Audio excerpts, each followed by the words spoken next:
오늘은 성서와 루브르 박물관에 대해서 말씀드리겠습니다. 마니스투슈의 오벨리스크인데 아카디아 제국의 왕 사르곤의 아들 나람신의 아버지가 마니스투슈입니다. 그는 왕궁에서 암살되고 나람신이 왕위를 계승했습니다. 여기 보는 사진은 마니스투슈의 오벨리스크입니다. 아주 오래된 것이죠. 여기 보시는 사진은 나람신의 성전 기념비인데 2270년 BC 겁니다. 원래 바벨론 북부 태양신의 도시 시파르에서 만든 석비입니다. 아카디안 왕 나람신이 이란 서부의 자그로스 산의 야만인들을 격파한 승리를 여기에 묘사하고 있습니다. 왕이 신성을 상징하는 뿔장식의 투구를 쓰고 있습니다. 뿔은 권위를 상징한다 그랬죠. 투구를 쓰고 적들의 시체를 발로 밟고 있습니다. 그리고 태양신을 향해서 경배를 하는 모습입니다. 승리를 주신 태양신에게 경배하면서 적을 밟고 있는 그런 모습입니다. BC 12세기 쿠티르나훈테 왕이 전리품으로 수사에 가져간 것입니다. 지금은 루브르 박물관에 소장되어 있습니다. 여러분들이 보시는 이 사진은 아수르의 날개 달린 황소인데 사르곤 2세의 코르사바드 궁 앞에 있었던 그 스핑크스, 날개 달린 황소의 부조입니다. 궁전문을 지키는 역할을 했습니다.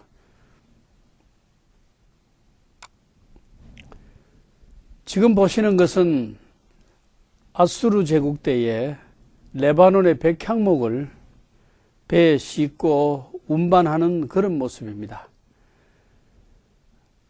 여기에 통나무들, 백향목이 있죠. 이것을 배에 싣고 있고,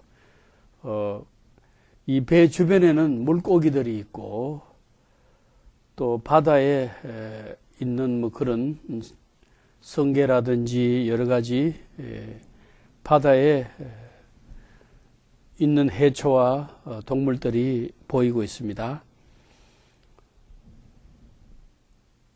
백향목을 레바논에서부터 아수르로 가져가는 그런 모습입니다. 그리고 여기 재밌는 것은 스핑크스가 초자연적인 힘을 지닌 이 동물이 백향목 수송을 도와주고 반대하는 어떤 세력이 나타나면은 물리치고 도와주는 그런 역할을 하고 있는 모습을 여기에 부조로 새겨놨습니다. 물고기들의 모양, 여기도 스핑크스의 모양, 그런 모양을 보면서 아주 재밌는 부조다 하고 생각해서 제가 루브르 박물관에서 사진을 찍어서 여러분들에게 보여드리고 있습니다. 배로 수송을 하고 있죠. 여러 사람이 노를 저으면서 배로 수송하고 있습니다. 아수르의 전투모인데 제가 사진 찍어서 보여드리고 있습니다. 아수르 병사들입니다. 병사들의 모습입니다. 활과 앞에 가지고 있는 무기가 활의 모습이죠. 예.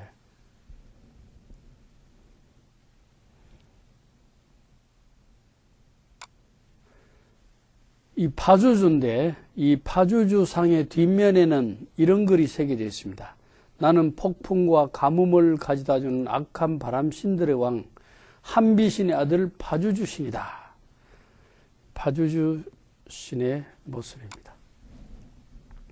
이것은 아시리아의 주문 장식판인데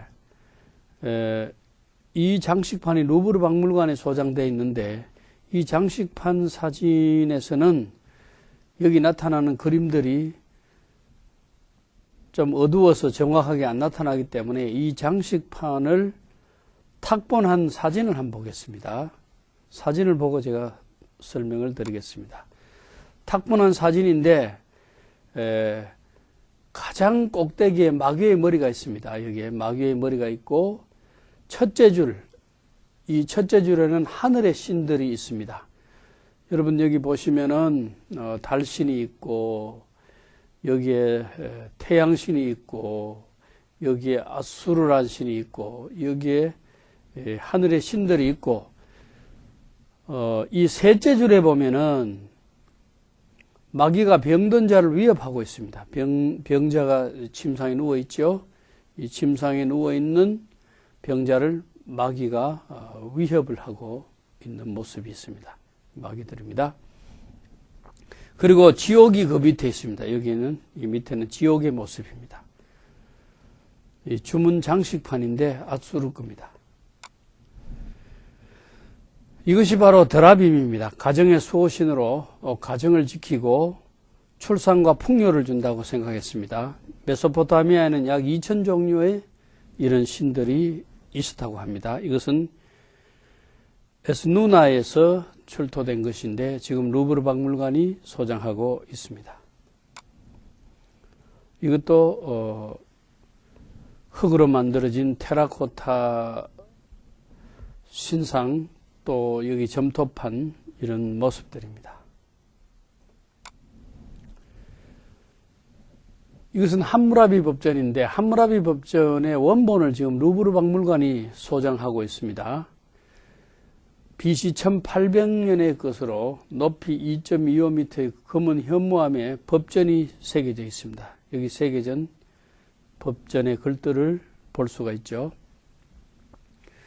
위에는 이 함무라비 왕이 태양신으로부터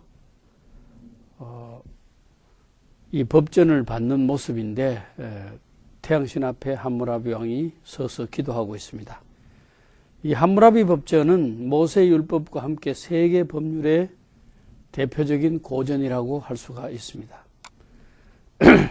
함무라비 법전의 전체 모습을 이렇게 볼 수 있고, 조금 전에 보신 것은 이쯤 제가 잘라서 사진 찍어서 보여드린 것입니다. 이 함무라비 법전을 보면은 만약 한 시민이 소나 양이나 나귀 또는 돼지나 배를 훔쳤다고 하자. 그것이 신전이나 왕의 소유이면 그는 30배를 물어주어야 하고, 그러나 만일 그것이 신하의 소유이면은 10배를 물어주면 된다고 했습니다. 그러나 도적질한 사람이 갚을 것이 없으면 죽여야 한다고 했습니다. 이스라엘의 법은 계급 간의 차별이 없습니다.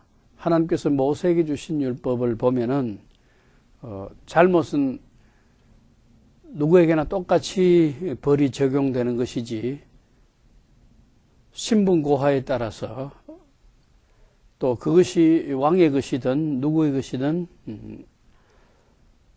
동등한 벌을 받게 되어 있는데, 여기 함무라비 법전에 보면은 계급 간의 차별이 나타나 있습니다. 그것이 차이점이고, 이스라엘에서는 사람 계급 간의 법적인 차이가 없고 도적질한 것 때문에 사형에 해당하는 벌을 받지는 않았습니다. 물어주고, 물건을 물어줄 것이 없으면은 노동이나 자기 몸을 팔아서라도 노예로 팔려가서라도 그 대가를 지불해야 하는 그런 것이지 사형에 해당하지는 않았습니다. 사람을 죽인 것은 물론 사형에 해당했지만은 물건을 훔친 것 때문에 죽이지는 않았습니다. 약혼, 결혼, 이혼, 간음과 건친상간, 아동, 양자와 상속, 자녀 부양 의무, 가족, 상업, 농업, 행정법 등 다양한 내용이 이 함무라비 법전에 포함되어 있습니다. 모세의 율법에도 마찬가지입니다. 이 모세 율법에도 요즘 우리 흔히 말하는 형법, 민법, 상법, 모든 다양한 법률이 여기에다 포함되어 있다고 할 수가 있습니다. 이것은 경계석인데 바운더리 스톤, 이 안에 그림들이 여러 그림들이 있는데 이 안에 있는 정갈은 맹세 여신 이스하라를 상징하는 겁니다. 그러니까 땅과 땅 사이에 이 경계석을 두고 이쪽 땅과 저쪽 땅이 서로 침범하지 못하도록 또 서로 정확한 구획을 설정해서 신의를 지키는 맹세를 했습니다. 이 맹세는 신들을 두고 했기 때문에 여기 경계석에 자기들이 섬기는 여러 신들 앞에서 했기 때문에 그 여러 신들의 신상을 경계석에 새겼습니다. 지금 보시는 이 사진도 지계석인데 잠언서 23장 10절에 보면은 옛 지계석을 옮기지 말며 고아들의 밭을 침범하지 말지어다는 말씀이 있습니다. 이 지계석을 세운 것은 남의 소유가 되는 밭을 침범하지 않도록 하기 위해서 바벨론에서 세웠던 지계석인데 경계석에 있는 바벨론의 신상들을 한번 보겠습니다. 이 돌을 경계석 혹은 지계석이라고 합니다. 땅과 땅 사이에 경계이기 때문에 경계석 혹은 지계석이라 하죠. 여기에 별 모양이 나타나 있습니다. 이 별 모양은 사랑과 풍요의 신 이스타를 말합니다. 여기에 초승달 모양이 나타나 있습니다. 이것은 달신인 신을 말합니다. 원안에 있는 별이 있습니다. 이 사실은 원안에 있는 별이 아니고 이것은 태양의 빛을 상징하는 빛인데 원안에 이렇게 표현했습니다. 이것은 태양신 사마스를 상징합니다. 그리고 이 밑에 정갈이 있는데 이 정갈은 맹세의 신 이스하라 여신을 말합니다. 그래서 바벨론의 대표적인 이 신들의 상을 여기에 새겨놓고 이 신들을 두고 이 땅과 저 땅 사이의 경계를 서로가 맹세를 하는 것을 말하며 이를 위해서 그 표로 경계석 또는 지계석을 세웠던 것을 알 수가 있습니다. 이것도 바벨론의 경계석의 한 부분인데 이런 모양으로도 세웠다는 것이죠. 맹세에 대해서 우리가 한번 생각해 보면은 유대인들과 기독교인들은 하나님의 이름으로 맹세를 했습니다. 고대에. 그런데 생각해 보면은 하나님의 이름을 함부로 부르면서 맹세하는 것은 이것은 나쁜 것이다. 하나님의 이름을 함부로 부르지 말라고 했는데 이건 제3계명을 어긴 것이 아닌가. 그런 생각에서 이제 하나님의 이름 대신에 성전이나 하늘과 땅과 예루살렘의 이름으로 맹세를 했습니다. 그러나 유한한 인간들은 맹세를 지키는데 한계가 있죠. 그래서 예수님은 도무지 맹세하지 말라고 하셨습니다. 그럼 하나님께서는 왜 맹세를 하셨느냐? 히브리서 6장 17절에 하나님은 그의 약속을 맹세로 보정하신 것은 약하고 의심 많은 인간들에게 믿음의 보증을 주시기 위해서 또 하나님은 그 맹세를 지키실 수 있는 분이시기 때문에 인간의 믿음을 도와주기 위해서 그의 약속을 맹세로 보증하셨다고 했습니다. 여기에 여러분들이 벽돌을 보시는데 바벨론에서 구운 벽돌입니다. 이 벽돌에 이름을 새겼는데 예를 들어서 나보폴라살의 장남 느부갓네살이라든지 이 벽돌을 굽게 한 바벨론 왕들의 이름을 여기에 새겼습니다. 그리고 이런 것은 상당히 그 색채를 넣어서 구웠던 작품인 것을 알 수 있습니다. 여기에 벽돌을 구울 때 이 벽돌 모양을 찍어서 내는 가다입니다. 에레스키칼 지하세계 신으로 그리스 신화의 하데스에 해당하는 신인데 메소포타미아의 신입니다. 이스타 신입니다. 메소포타미아 바벨론의 여신이죠. 이 모습은 음악과 댄스 하는 모습인데 여기에 춤추는 이 악기를 가지고 있습니다. 이 사람이 춤추고 몸짓하며 춤추는 이렇게 여기도 악기를 가지고 있습니다. 요즘도 음악하면서 춤추는 음악을 같이 하는 그룹들이 많죠. 이것도 음악에 대한 것인데 여기에 보면은 하프 비슷한 악기를 지금 이 사람이 연주를 하고 있죠. 이것도 이제 큰 드럼 같은 그것을 치는 사람의 모습을 볼 수가 있죠.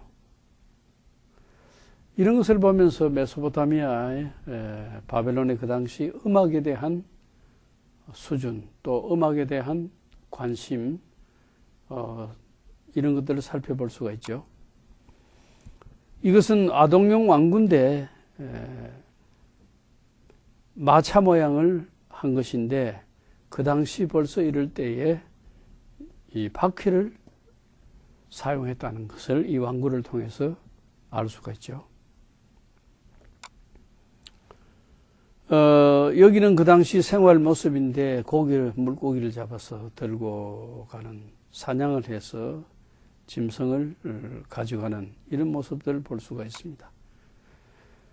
사자와 싸움하는 모습인데 내가 힘이 세다 하는 것은 전적으로 사자와 싸움해서 이기면 그 사람은 지상에서 제일 힘 있는 사자를 이겼다 해서 사자와 싸움하는 모습들이 나와 있는데 성경에도 삼손이 힘이 세다는 것을 표현하기 위해서 사자와 싸웠다는 이야기가 나오죠.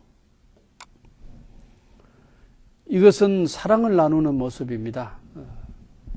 예나 지금이나 별 다를 바 없이 모습을 볼 수가 있습니다.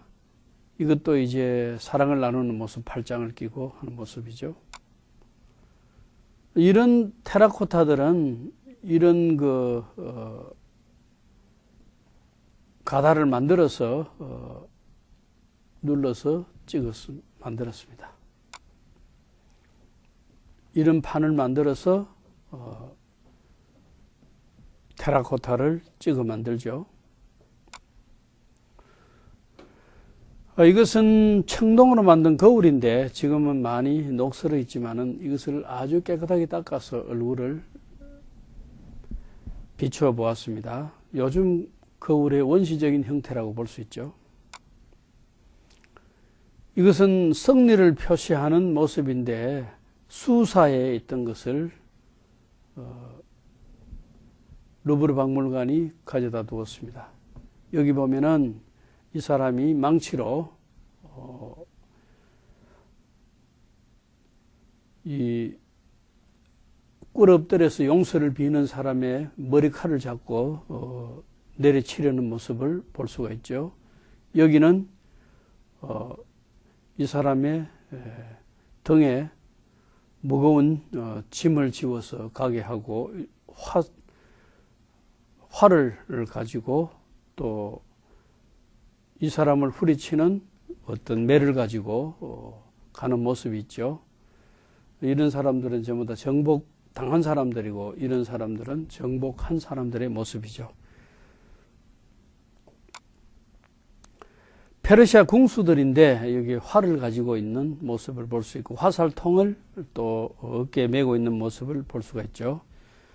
수사의 다리오 왕의 궁에 있던 모습입니다. 수사가 수산입니다. 다리우스는 다리오 왕이고 그 궁전에 새겨져 있던 부조인데 아주 색깔조차도 선명하게 깨끗한 색깔로 타일에 이런 색깔을 입혀서 조각해놨던 모습을 볼 수 있습니다. 페르시아의 왕궁에서 쓰던 보물 팔찌입니다. 이것도 페르시아의 보물인데 목걸이라든지 향수병이라든지 반지라든지 귀걸이라든지 이런 모습들을 볼 수가 있습니다. 이것은 술잔이고, 술잔입니다. 밑에 그릇들인데 페르시아 문양이 담겨 있습니다. 이 테라코타인데 흙으로 만든 우상들입니다. 이것은 페르시아의 기둥머리인데 다리오 왕의 접견실에 있던 겁니다. 이것은 페르세폴리스의 아파데나라고 왕궁 접견실에 기둥이 많았는데 그 기둥 꼭대기에 있던 기둥머리를 지금 루브르 박물관이 소장해서 보여드리고 있습니다. 이것은 페르시아의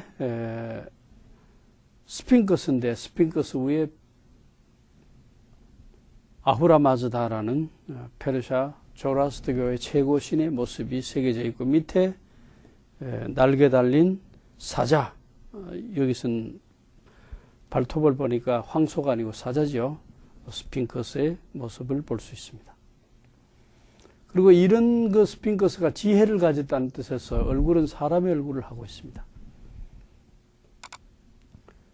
이것은 사자네요. 바벨론의 이스타 게이트에 있었던 사자처럼 페르시아에도 이렇게 그 타일에다가 사자 구조를 만들어서 사용했던 것들, 이게 페르시아에서는 하나의 동물로 표현된 신상이죠. 이 사진은 팔미라에 가면은 벨 신전이 있는데 그 벨 신전에 있는 그 새 신상의 모습 제가 시리아 박물관 소개할 때 소개해드렸습니다만은 그 신상을 표현한 것으로 제가 생각을 합니다. 여기에 초승달이 있는 것은 달신, 여기에 태양빛을 상징하는 사마스, 태양신, 달신신, 여기에 벨신 혹은 마르둑이라고 하기도 하죠. 그런 모습이 여기에 보이고 있습니다. 이것은 레바논의 바알 신을 상징하는 부조입니다. 바알 신. 바알 신이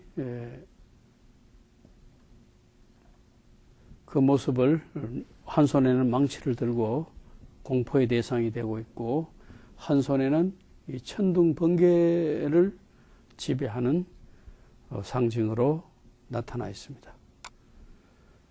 이것도 바알 신의 모습인데 원래 바알이 기후와 전쟁과 풍요를 준다, 지배한다, 이렇게 고대 사람들이 생각했던 것 같습니다.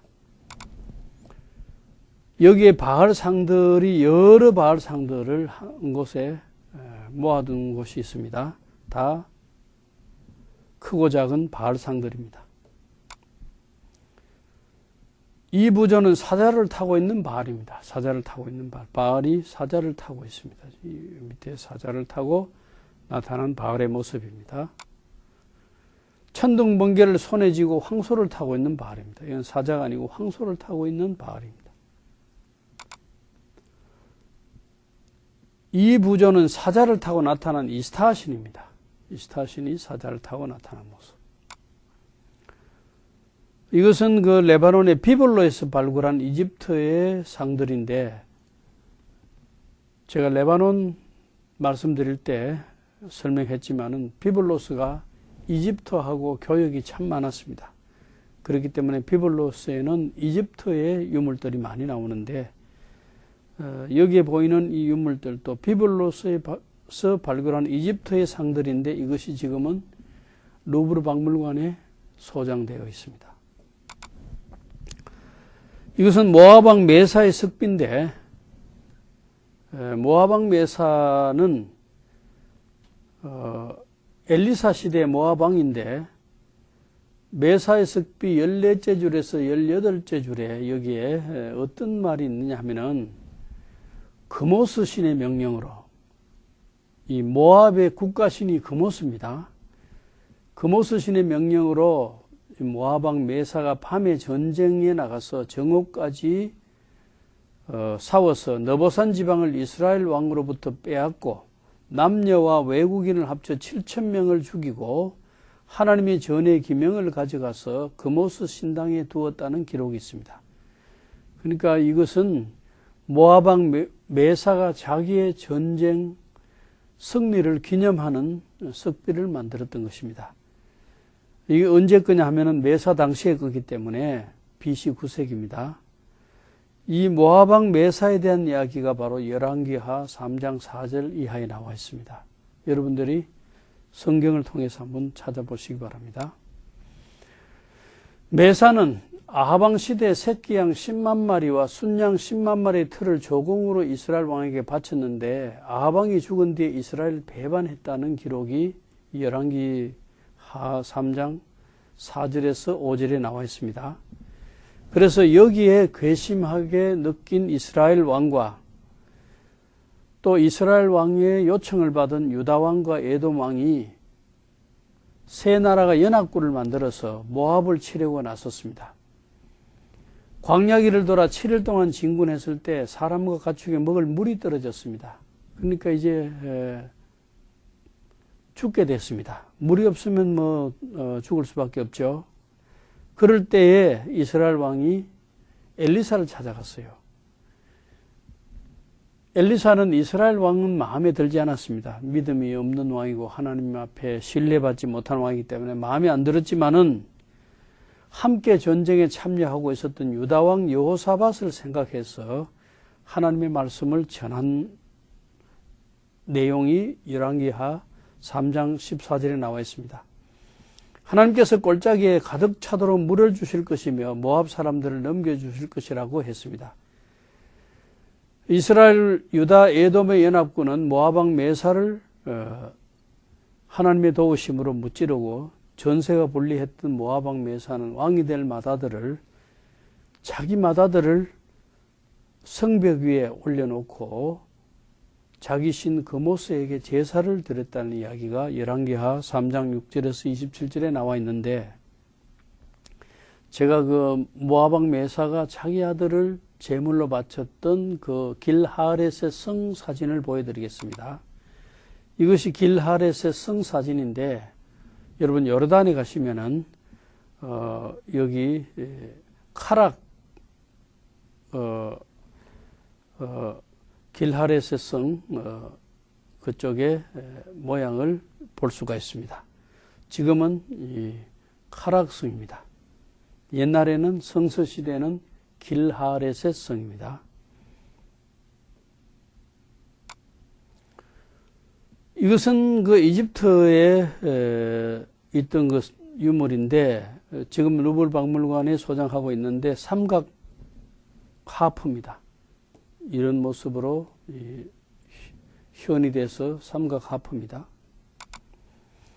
이것도 하프 모양입니다. 이 선이 이렇게 돼서 타는 악기입니다.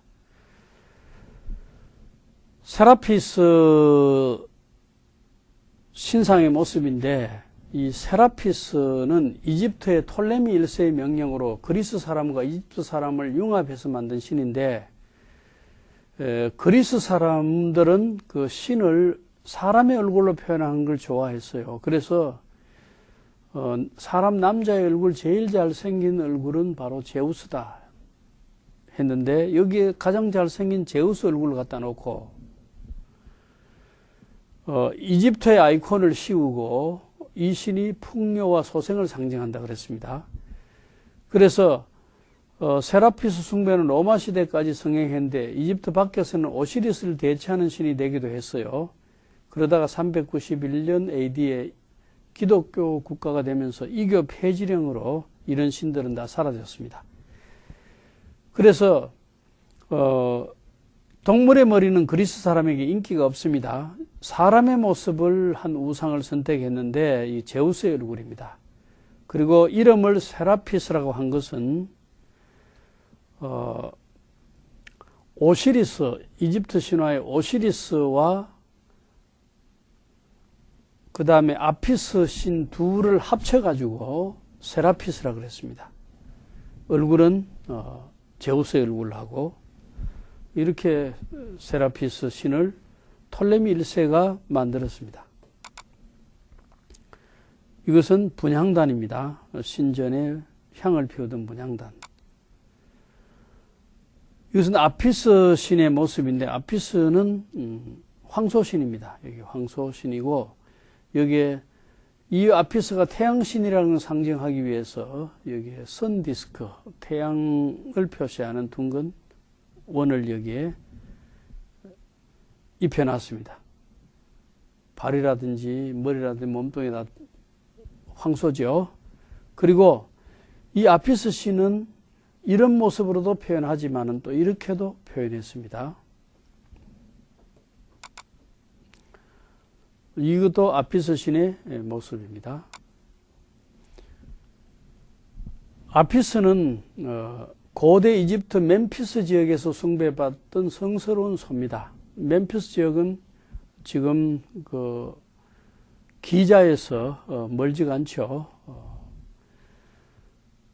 피라미드 많이 있는 기자에서 멀지 않는 곳에 고대 이집트의 수도 멤피스가 있습니다. 그 지역에서 이 아피스를 숭배했는데, 제2왕조 때부터 시작해서 아피스는 이집트 전역에 있는 소들 중 특별한 무늬를 기준으로 선별을 했습니다. 소가 죽으면 성대한 장례의식을 하고 같은 무늬가 있는 소를 다시 찾아 부활한 아피스로 모셨습니다.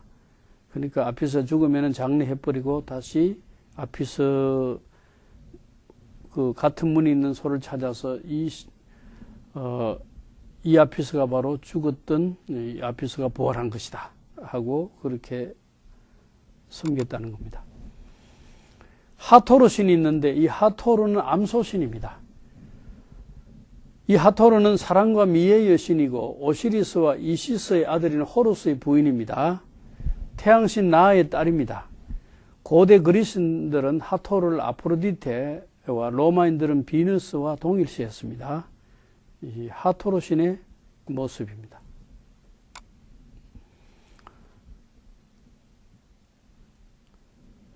이것은 호루스의 모습인데, 호루스는 이시스와 오시리스의 아들, 하늘의 신, 전쟁의 신, 보호자의 신이라는 뜻입니다. 호루스의 눈은 태양신 나의 눈 혹은 달의 눈이 두 개 있기 때문에 하나는 라의 눈이고 하나는 달의 눈이라는 겁니다. 고대 이집트의 신격화된 파라오의 왕권을 보호하는 상징입니다. 그러니까 이집트 왕을 보호하는 상징입니다. 오른쪽 눈은 라의 눈으로 태양을 상징하고, 왼쪽 눈은 토트의 눈으로 달을 상징합니다. 토트는 따오기 비슷한 신입니다. 이 토트의 이름을 따서 투트모스 1세, 투트모스 2세, 투트모스 3세 이렇게 부릅니다. 이집트의 따오기 신을 토트라 그럽니다. 파라오와 왕권을 지켜주는 상징이 호루스의 눈이었는데, 눈이 이렇게 지켜준다는 겁니다. 이집트 장례의식에서 미라가 착용하는 귀금속으로 사용됐습니다. 근동 지역에서는 뱃머리에 그려넣는 용도로 이 호루스의 눈을 그려놨습니다. 그리고 바로는, 이집트 왕 바로는 호루스의 지상 대리인이다, 그렇게 해석을 했습니다. 신화에 의하면 호루스는 세트를 패배시켜 아버지의 원수를 갚고 통치권을 장악하는데, 이 싸움에서 호루스의 왼쪽 눈, 이 달이죠, 왼쪽 눈이 상처를 입고 달의 형상에 대한 신화학적 설명이 여기서 나옵니다. 상처 입은 눈이 바로 달이다. 토트 신에게 치료를 받고 회복된 눈이 이 강력한 부적이 됩니다. 호루스는 그리스 사람들에 의해 아폴로와 동일시 되었습니다. 이집트의 창가를 보면은 오시리스, 이시스, 호루스를 찬양하는 창가가 있는데, 그 오시리스의 사례와 희생의 신화적 사건에 이 창가가 그 기반을 두고 있습니다. 성경의 시편과는 판이하게 다르죠. 성경의 시편은 하나님의 통치를 찬양하고 하나님이 자기 백성들에게 하신 일을 찬양하는데, 이 성경의 시편은 하나님의 창조와 통치와 보살핌에 대한 역사적 기반에 둔 하나님 찬양입니다. 그러나 이집트의 창가는 오시리스, 이시스, 호루스의 신화에 꾸민 만드는 이야기에 기반을 둔 창가입니다. 그러니까 그 성격이 확실히 다르죠. 그래서 하나님과 이방 신화의 유사성은 뭐고 차별성은 뭔지를 우리가 바로 알 필요가 있습니다. 이 신은 이집트의 베스 신인데 이집트의 토속신, 이집트의 토속신이라고 할 수 있습니다. 숭배 초기에는 가정, 특히 어머니와 어린이의 수호자로 출산을 도우는 신이었습니다. 이집트의 토속신입니다. 출산을 도우는 신. 베스의 다른 모습입니다. 그 다음에 이 아툼에 대해서 생각할 필요가 있는데, 고왕조 시대 이집트 사람들은 아툼이 죽은 왕들의 영혼을 피라미드에서 별이 빛나는 하늘로 끌어올린다고 믿었습니다. 그리고 태양신을 아침에는 케프리, 낮에는 나, 저녁에는 아툼으로 불렀습니다. 태양신을 부르는 이름이 아침, 점심, 저녁 다 달랐습니다.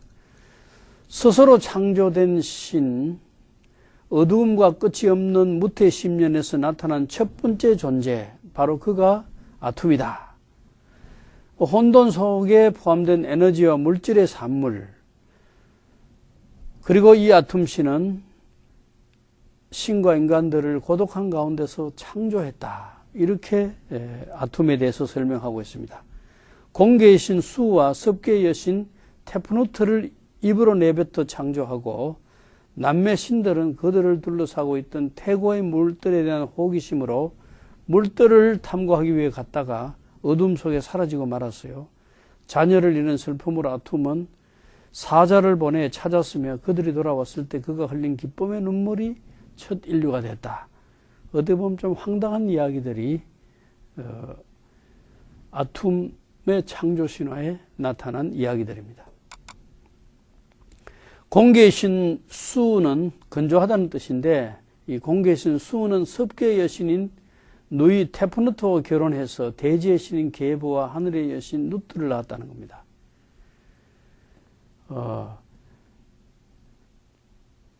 이 게보와 누트에 대해서는 또 뒤에 설명할 기회가 있습니다. 이집트 창조 신화 가운데 벤벤이라는 언덕이 처음 혼돈으로부터 솟아오른 후 그 언덕에서 최초의 신 아툼이 스스로 존재하게 됐는데, 그는 가장 처음으로 빛을 창조했는데 이는 태양신 나아가 되었다. 라는 스스로 우주 창조 법칙의 여신인 마트를 낳고, 그녀가 태어난 후로는 혼돈이 사라지고 조화가 자리 잡기 시작했다. 그래서 태양신 나와 창조신 아툼과 법과 질서를 부여한 여신 마트가 삼위일체를 이루어 우주를 창조했다고 설명합니다.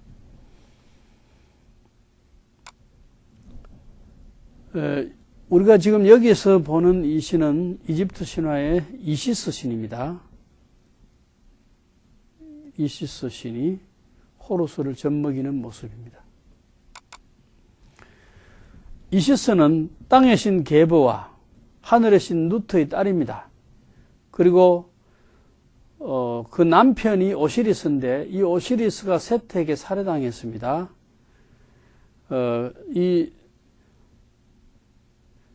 그러니까 오시리스의 아내이자 여동생인 이시스가 그 호루스의 어머니, 죽은 자의 보호자로서 모든 것이 시작된 아이들의 여신입니다.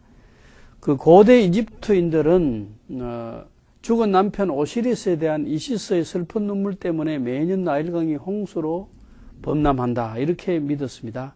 그러니까 홍수로 범람하는 나일강을 자연현상으로 보지 아니하고 이 신화를 만들어서 이시스의 눈물이 바로 홍수다 하고 설명을, 자연현상을 신의 작용으로 설명했던 겁니다. 오시리스의 죽음과 환생에 대한 의식을 그래서 매년 했습니다. 그 이시스 숭배는 기독교 시대에 이제 이교 신전을 문 닫게 하고 이교 신앙을 다 폐지시키면서 이때로부터 이시스 숭배가 사라지게 됐습니다.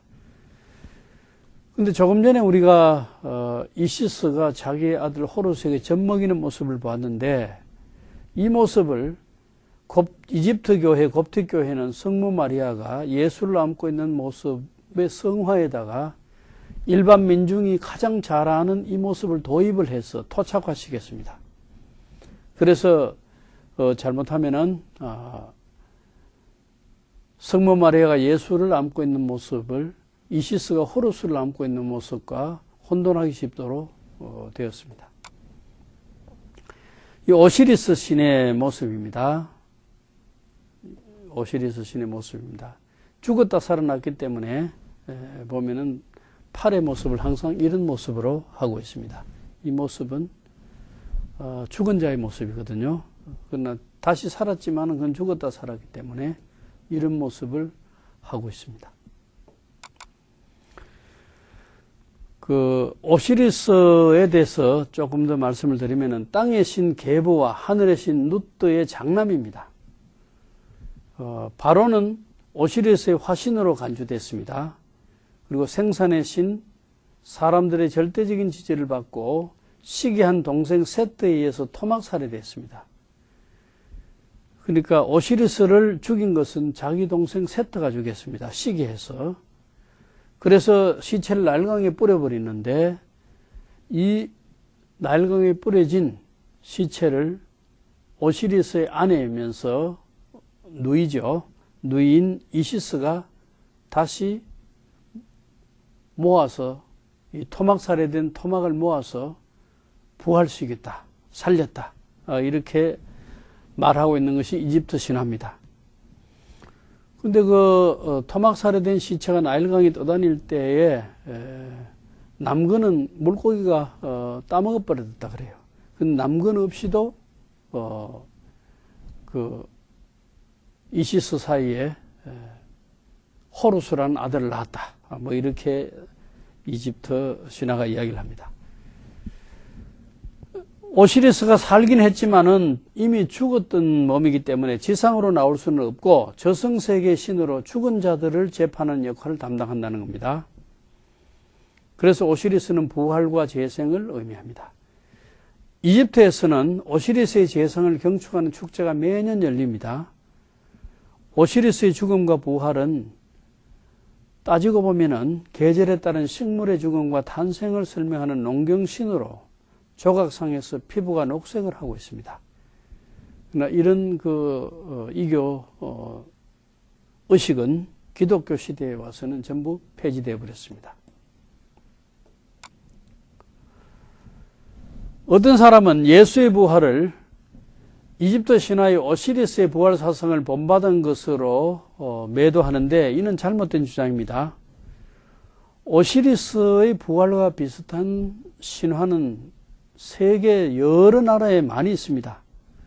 우가르트 문헌의 바알 신화에도 바알이 곡식과 죽음의 신 모트와의 싸움에서 패배하고 죽었습니다. 바알의 여동생 아낫이 슬퍼하여 그를 매장한 후에 모트를 살해하고 그 몸을 갈아서 씨앗처럼 땅에 뿌려버리고 그렇게 했다는 이야기가 나오고, 그러자 모트와 바알이 다 회생해서 권력 다툼을 하게 됐는데 바알이 이번에는 이기고 이겼다는 겁니다. 그래서 바알의 사라짐과 나타남이 계절에 따라 농산물의 생산 주기를 말한다는 겁니다. 예수의 부활을 목격한 사람들은 갈릴리 호수 지역에 살던 막달라 마리아, 베드로 등 어부들입니다. 이 사람들이 뭐 이집트의 오시리스 신화를 공부했거나 또 알아서 이 신화를 예수의 부활 사상에 도입했다, 그렇게 볼 수는 없고, 그 사람들은 그들이 실제로 목격한 것을 그대로 진술하고 저것을 기록했을 뿐입니다. 푸타라는 신이 있는데 고대 이집트 신화의 창조의 신입니다. 그 파괴의 여신 세크메트의 남편입니다. 푸타의 모습입니다. 라에 대해, 태양신 라에 대해서 우리가 좀 더 살펴볼 필요가 있어요. 태양신 라. 태양신을 아침에는 케프리, 정오에는 라, 혹은 레라고도 합니다. 모양은 매의 머리로 코브라가 태양을 둘러싼 모양의 왕관을 쓰고 있습니다. 주요 숭배 도시는 헬리오폴리스,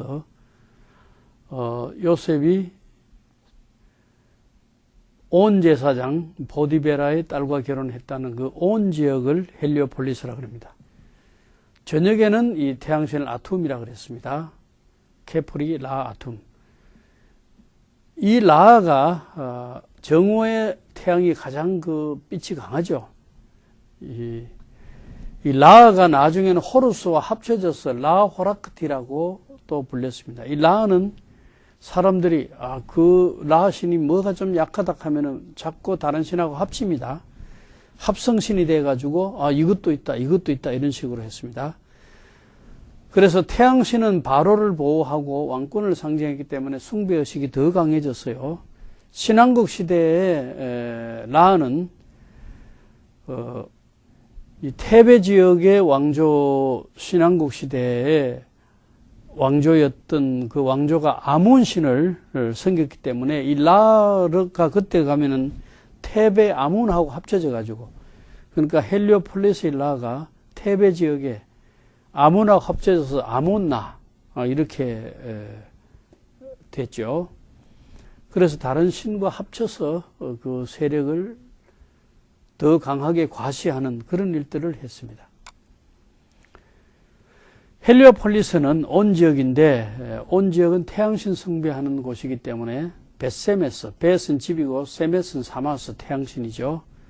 벳세메스라고도 불렀습니다. 태양신 나의 화신인 황소제의 중심 도시가 바로 헬리오폴리스인데, 도시 북쪽에는 희생제물의 소를 위한 공식적인 매장지가 있었습니다.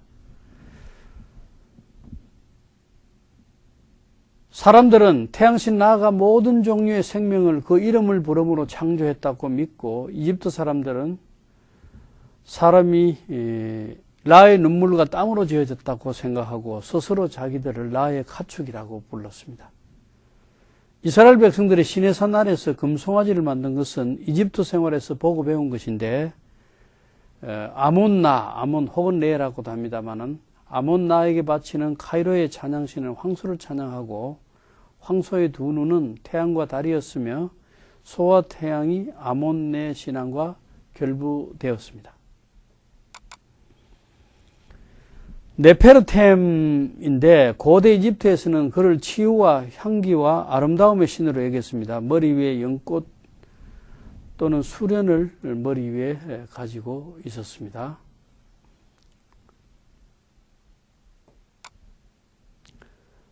이것은 땅의 신 게브를 상징하는 것인데, 얼핏 보면은 아피스와 비슷하게 생겼는데 이것은 게브신입니다.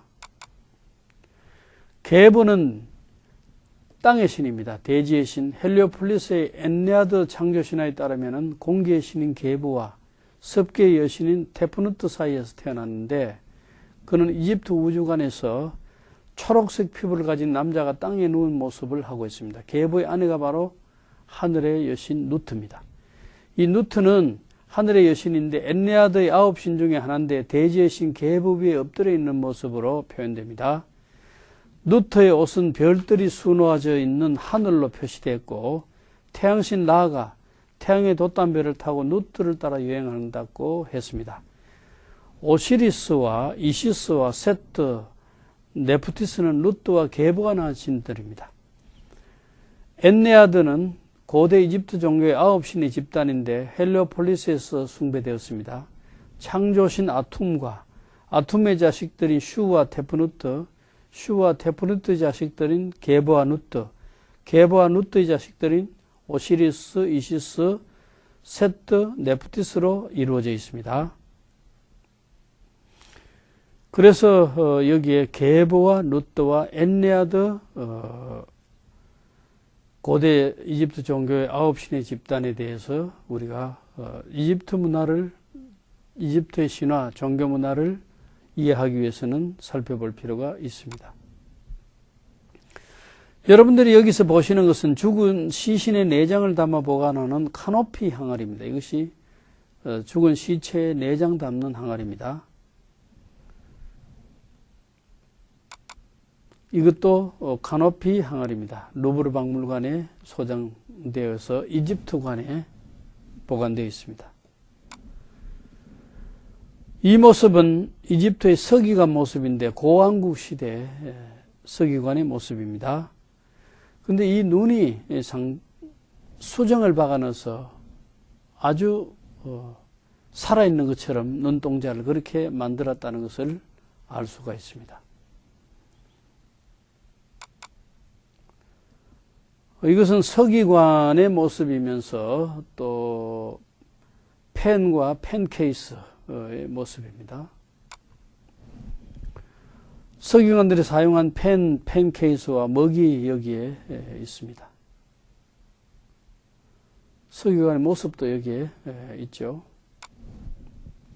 이것은 겨릿소로 두 마리의 소를 이용해서 밭을 갈고 있는 모습의 모형입니다. 이것은 저울추인데 저울추가 바로 정직을 가늠하는 척도입니다. 물건을 사고 팔 때 옛날에 저울에 달여서 했기 때문에 이 저울 눈을 속이면 안 되죠. 정직의 상징입니다. 낚시 바늘이 보이죠. 그 당시 고기 잡던 도구죠. 여기 고기, 낚시 바늘.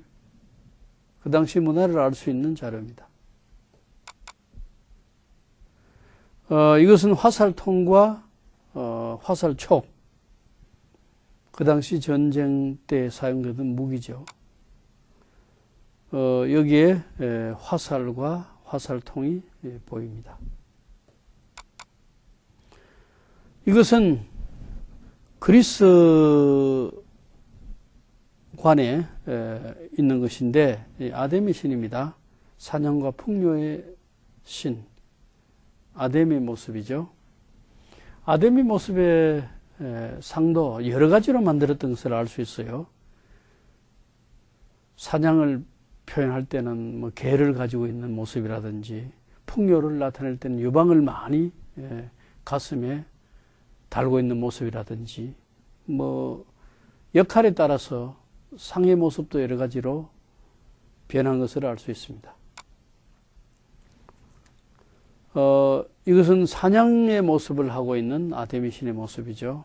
모양이 여러 가지로 달리 했다는 것을 알 수 있죠. 이것은 가장 큰 꽃병인데 사실 사진으로 이래 보면은 얼마나 큰지 잘 모르지만은 실제로 가보면은 굉장히 큰 꽃병입니다. 이것은 사모드락에서 출토한 루브르 박물관이 소장한 아주 유명한 날개 달린 승리의 여신상입니다. 이것이 사모드락에서 출토했는데 바로 사모드라게가 사도 바울이 전도 여행 2차 여행을 떠날 때 드로아에서 빌립보로 갈 때에 사모드라게 섬을 지나서 가야 됩니다.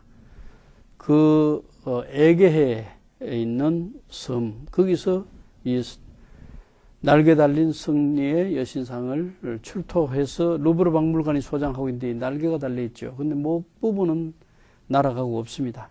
제가 이 사모드라게를 한번 가본 일이 있는데 바로 그 에게해, 드로아와 빌립보 중간에 있는 섬입니다.